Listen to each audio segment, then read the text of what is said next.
जंगल की गहराइयों में एक अत्यंत डरावनी कहानी घटित होती है। यह कहानी एक जंगल में एक विदेशी शिकारी के बारे में है जो अपनी अवांछित मौत की ओर बढ़ रहा है। जंगल की घनी वनस्पति के बीच विदेशी शिकारी ने अपनी चालक गाड़ी रोकी। उसका मकसद था कि वह शिकार करने के लिए तैयार हो। उसने अपनी राइफल को उठाया और अगले हाथी का पीछा करने के लिए आगे बढ़ा। वह अंधेरे और चुपचापी जंगल में खो गया, जहां केवल उसकी कदमों की ध्वनि सुनाई देती थी। धीरे धीरे जंगल की महक और गहराई ने उसको अजीब लगने लगा। उसने अपनी राइफल में धार डाली और अगले लक्ष्य की खोज में अग्रसर हुआ। वह एक सुनसान खुला क्षेत्र पहुंचा, जहां उसके सामने एक पुरानी अवशेष हिंसकता से उग रही थी।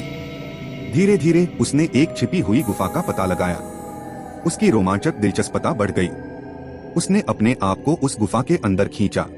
गुफा के अंदर वह अपने राइफल के साथ जांच करने के लिए तैयार था। लेकिन जैसे ही वह आगे बढ़ा, उसने एक अद्भुत दृश्य देखा। गुफा में एक पुरानी मूर्ति थी जिसका चेहरा उदास और भयानक था।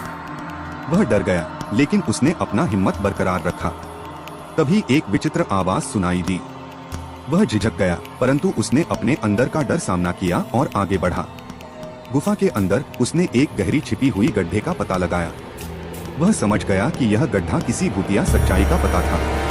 उसने धीरे धीरे गड्ढे के पास जाने का फैसला किया और वहां जाकर उसने एक गहरी और अंधेरी गुफा पाई। गुफा के अंदर वह एक पुराना कुआं देखा जिसका पानी गहरा और काला था। वह अचानक एक विचित्र आवाज सुना और उसने घबराहट के साथ उस ओर देखा। उसने देखा कि उसके सामने एक भूतिया रूप में एक बच्चा खड़ा है जिसका चेहरा उदास और भयानक था। वह डर गया, लेकिन उसने धीरे धीरे पानी की ओर बढ़ते हुए उसका चेहरा देखा। जब उसने उसकी आंखों में झलक देखी तो उसने अचानक एक तेज चिल्लाहट सुनी।